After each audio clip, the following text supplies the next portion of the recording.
Menggali penguatan kinerja penyuluh agama, dalam perspektif Permen Pan RB RI Nomor 9 Tahun 2021. 1. Memahami tugas dan tanggung jawab penyuluh agama. Pejabat fungsional penyuluh agama, yang kemudian disebut dengan penyuluh agama adalah pegawai negeri sipil PNS, yang diberikan tugas, tanggung jawab, wewenang, dan hak secara penuh oleh pejabat yang berwenang, untuk melakukan bimbingan atau penyuluhan agama, dan pengembangan bimbingan atau penyuluhan agama, dan pembangunan.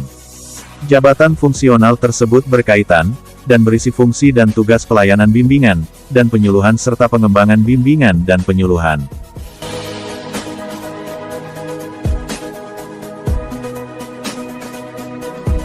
Kegiatan bimbingan atau penyuluhan agama, yang diemban oleh penyuluh agama adalah tugas yang tidak ringan karena menyangkut sebuah proses yang panjang dan berliku.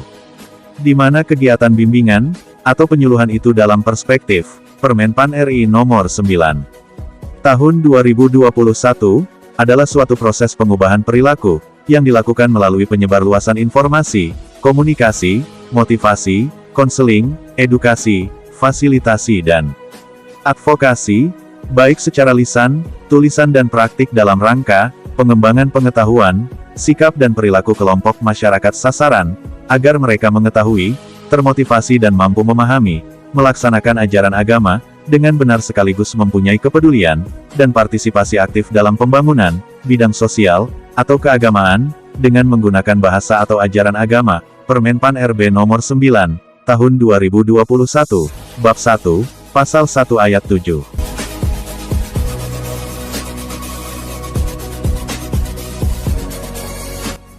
Proses pengubahan perilaku, yang dilakukan oleh seorang penyuluh agama, bukan hanya melalui ceramah agama semata. Akan tetapi, proses itu dilakukan dengan berbagai macam cara, dan strategi dalam penyebaran informasi, dan komunikasi baik secara lisan, tulisan. Semua media komunikasi, yang memungkinkan untuk dipergunakan, sebagai sarana untuk menyebarkan informasi dan komunikasi yang efektif.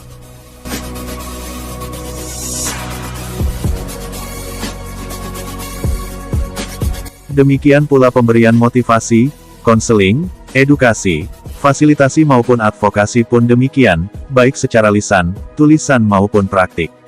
Secara keseluruhan, dalam rangka pengembangan pengetahuan, sikap dan perilaku sasaran warga binaan, baik secara kelompok maupun individu. Dengan proses pengubahan perilaku tersebut, dengan tujuan agar kelompok masyarakat sasaran, mengetahui ajaran agama dengan benar.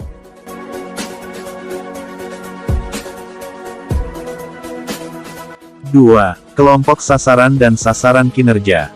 Kelompok sasaran adalah kelompok binaan yang terdiri dari kumpulan orang-orang atau jamaah yang berada di wilayah sasaran, atau berada di luar wilayah sasaran, hanya bila diperlukan yang menjadi tanggung jawab penyuluh agama. Sedangkan wilayah sasaran adalah wilayah kerja yang menjadi tanggung jawab penyuluh agama. Apa tertuang dalam bab 1 pasal 1 ayat 8 dan 9 tersebut jelas, bahwa seorang penyuluh dapat membuat kelompok sasaran di wilayah sasaran, yang menjadi tempat tugasnya.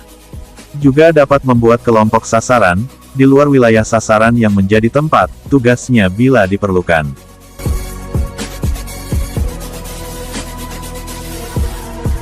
Tiga. Sasaran kinerja dan pemenuhan angka kredit.